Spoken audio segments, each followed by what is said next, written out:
Театре юного зрителя прошел вечер памяти Кайсена Кулиева.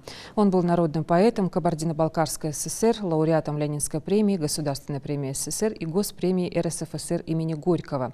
Поэт, прозаик, военный корреспондент. Наиболее плодотворными годами Кулиева стали 60-е и 70-е.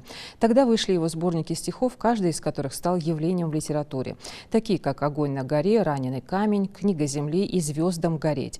Сегодня в зале собрались истинные почитатели его творчества. Приехали и земляки поэта, гости из Кабардино-Балкарии. Звучали стихи мастера слова.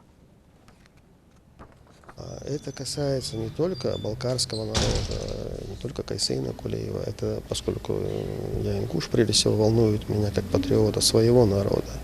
Если мы не будем уделять внимание, строить музеи, хранить память, чествовать своих людей, которые что-то оставили какой-то след, не только в литературной культуре, то кому мы будем нужны, если кому они будут нужны, скажем так, если они нам самим не нужны.